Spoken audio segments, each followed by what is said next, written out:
Welcome back to North Wales and a series that has been showcasing some of the best scenery from well-known hiking trails like the Gliders to Snowdon, to paths through abandoned mines and quarries, allowing us to see the area's heritage.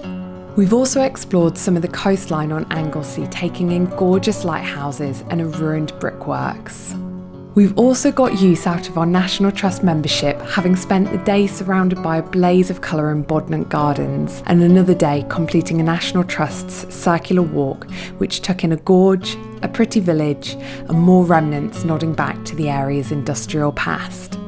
Living in London, it's not possible to visit North Wales as a day trip, so we rented a gorgeous cottage through AirBnB, and in today's episode, I'll be taking you on a tour of it.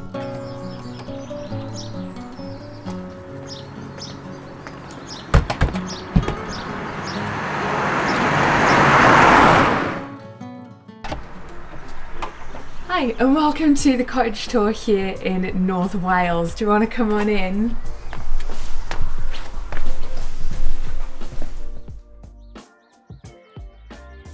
The main front door comes straight into the open plan living dining kitchen.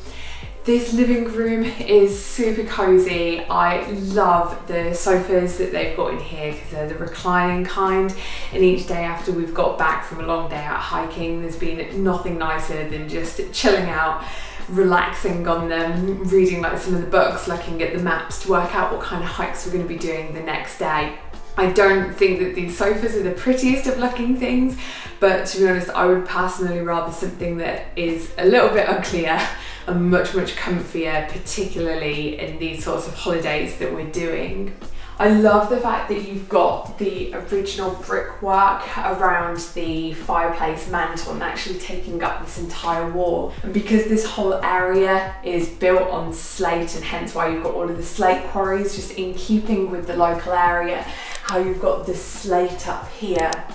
They've provided us with a TV that has Netflix on it, and we've been really fortunate this week. The weather, with the exception of one afternoon where it was a bit rainy, and then there was one day when we hiked Snowdon where it was very cloudy but it didn't rain. The rest of the week's been absolutely glorious, but I can imagine if that we come with a worse weather week, or if we come in the winter, then this is a real log burning fire. With this particular Airbnb, they didn't provide us with any of the logs or kindling, but we have been told that a lot of the petrol stations in the local area would sell the wood. I personally appreciate the fact that they haven't racked up the price of this Airbnb to provide all of these things for us, because sometimes you just don't end up using them. Like us this week, we just didn't end up using that log burner, but for any future trips, especially if we were to come in the colder months, I think that would be an absolute godsend. Our Airbnb host has left us with a small selection of books as well as an OS map. There was a point when I would just go to my local library and borrow the OS maps for wherever we were going, but with COVID, our local library's been awful at being able to lend things out, and so it's been really nice that we've not had to buy OS maps for each trip that we've gone on, because our Airbnb hosts have very kindly provided us with them, so we've been able to take those out on the trails with us. And the books, it's like anything and everything from like myths of the local area, there's walking books, some of them are like dog walk books, through to like landscape photography books too. I believe that originally there was a lot more books and there was board games and what have you, but Airbnb has recommended to hosts that they take all of those away. And so in the welcome pack, our host had written that she's put up some plants on the shelves to help make it look not quite so bare. And to be honest, I think the plants are really beautiful. I'm a little bit of a sucker for indoor house plants, so that was a huge bonus for me. One of the other things that I absolutely adore about this property is the fact that this living area has this huge vaulted ceiling, and they've put in a couple of Velux windows, because the one window looking out over the front of the house is quite small, very in keeping with what the traditional cottages are like here in Wales. But I imagine that without the Velux windows that it would be quite dark and dimly lit in here. I've got a sneaking suspicion that they might have had a professional lighting person come around and design the lighting in here, because there are beautiful spotlights coming off of the wooden beams, and there's about 10 different switches, which allows you to put all different kinds of switches on to have different ambient lighting, obviously brighter for when you're eating, a bit more dim for in the evenings when you're just trying to relax. And there's even some lights to light up the fireplace behind me as well. Despite it looking like an old traditional Welsh cottage, this has actually been newly built up within sort of the last decade or so, and so it's not got rattly windows, it's not got rattly doors, you don't have the elements sort of coming in and the wind howling through, which is what sometimes can happen with these older Welsh cottage properties. This one just seems to have all of the mod cons, even though it's still got the charm of like the old doors, the old wooden beams, and looking like an old Welsh cottage. Just nestled away at the side here, you've got a dining table. There's enough seating for 4 people, even though the cottage only sleeps 2. And that's just been really nice to be able to sit up here and eat our breakfasts and evening meals. Naturally, we've been out during the day, so we haven't had lunch times here. But maybe if we were doing a morning activity, coming back for lunch, afternoon activity, again, could have lunch in here. And then that leads us through into the kitchen, which is not anything overly special, but it certainly has served a purpose and I don't have any complaints over it. So we've got an oven, the oven gloves and tea towel are currently hiding it, but just a small oven come grill, which has allowed us to be able to get that up to heat really, really quickly, especially when we've got back quite late, especially the day after we went to Anglesey. We were back at about 10 o'clock in the evening and we just picked up a pizza from a supermarket, and it was great because we could chuck it in and that oven got up to speed really quickly. But there is a much bigger oven down there if you're putting a lot of things in there to cook. You've got standard fridge with a little freezer compartment at the top, so just enough for something like ice cubes or ice creams, which I think when you're on holiday you're not really looking for a huge freezer to like batch cook meals and what have you. The standard things such as your toaster, your kettle, the microwave. One of probably my favourite Welsh words is that a microwave in Welsh is called a pop dy ping, so they've provided us with one of those, which has been great for just making my porridge each morning. An absolute godsend on one of these sorts of holidays is that they provided us with a washing machine. And some Airbnb properties that we've been to, they've given us a washing machine, but then there's been nothing to actually wash our clothes with. Whereas in this cupboard here, they have given us some washing detergent. And so just when you're hiking and you get any clothes all really stinky, it's really nice just halfway through the trip to be able to bung stuff into the washing machine and just have nice, new, clean, washed clothes. And it's not like you're having to pack really heavily with enough stuff for a new outfit every single day. With regards to what's in the kitchen cupboards, in comparison to some Airbnb properties that we've been to, this one I guess just has like what you need. I've been to somewhere that it's been so over the top, like you could have done all kinds of baking and what have you, and I wouldn't say that that was the case here. But you've got enough bowls, plates, glasses, mugs to see through the meals. You've got a cafetiere if you were to bring your own coffee grounds, grater to grate cheese. We've got things like a salad bowl, so that's quite nice, just being able to sort of put it in the middle of the table and help yourselves to it. You've got a couple of like gratin dishes if you want to make some kind of gratin or pasta bacon in the oven, egg cups, and helpfully they did provide us with some salt, some pepper, and also some spray oil, because they're just a few things that it's a bit of a pain to have to pack them, but at the same time they're kind of staples and you need them where you go, so that was very welcomed by us. Because the cottage is set on a hillside, it means that the view out of the back of the cottage is pretty much just onto a wall. But as far as walls go, it's really, really beautiful because you've got a lot of the naturally wild plants growing out of it. So when we're doing the washing up, it's like a green wall, but rather than planted by a gardener, nature's just taken over it. And there's a few nooks and crannies where you've even got mushrooms growing at the back, even though it's June, it's not even autumn, but it's really cool that they've been able to just naturally grow like that in there. The door that leads off of the living area goes through into a kind of small corridor. I suppose we'll start off just with this cupboard here.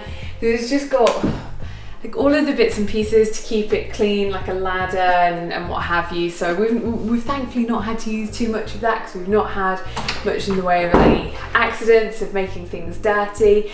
And then to the front of the cottage, which is quite unusual, but at the front we have got a bathroom. It's a fairly standard bathroom, so sink, toilet, you've got a bathtub and then a shower that goes over the bath, which is quite nice. I do find that sometimes with the newer Airbnb properties, particularly when it's only to sleep 2 people, you only get a shower in there, and when you've been hiking, sometimes it's quite nice just to have a soak in a bath where you don't have that option if all they've provided you with is a shower cubicle. So that is the one benefit to this, but I wouldn't say that it's like state of the art or super designer, but it's a perfectly good bathroom and it's had hot water, good shower pressure, so I'm definitely not complaining. If we go back along the other side of the corridor, this door here is locked. I'm assuming it's just got supplies in there for when they do the turnover of the guests in the cottage. And then it comes through into the main master bedroom, or I suppose the only bedroom in here.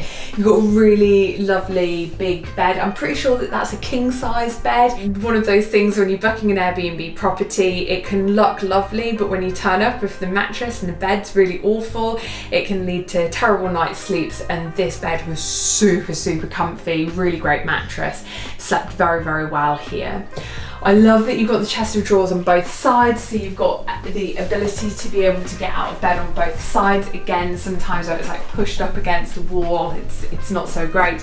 And I love how they've got these really old chest of drawers that they've then upcycled, and they've put some really beautiful lining inside of each of the drawers too. Again, there's not too much of a view out of the bedroom window, again, because we're at the back of the cottage into the hillside. It just means that we've got that beautiful stone wall with like flowers and things growing out of it. One slight downside is that the curtains aren't overly dark. They're certainly not blackout, so despite it being right up against the hillside, it did just mean that quite a bit of light was coming through first thing in the morning. But I think that is my one and only thing about this whole cottage, where I could just see an improvement if they were to put up a blackout blind, but other than that, it's been great. The choice of the pictures that have been put up in this property is wonderful. They are all local pictures, so when we first rocked up, I was looking at them going, oh, that looks great. I'm pretty sure that that's from the Vivian Quarry hike, which I still think it is. We did that a few days ago, and it definitely looks like the sort of thing that we were looking out to from that quarry hike. And again, just each of these pictures and paintings are all, you know, from the local area, so it's given quite a bit of inspiration as to what we could do whilst we were out here. And one last thing that this bedroom has is just a really small wardrobe in here. Because we came straight up north after work on Friday, it meant that I still had my work dress on. It's just really nice to be able to hang that up somewhere so that it's not getting crumpled and creased up. Also in here is an ironing board, not that I ever really travel with clothes that need ironing, but there's also the drying course in here for when we had washed all of our clothes using the washing machine.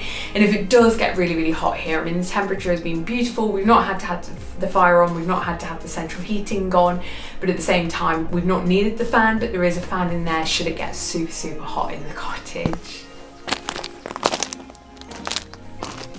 Out the front of the cottage is quite simple. It's just a slate ground, but there is a lovely bench.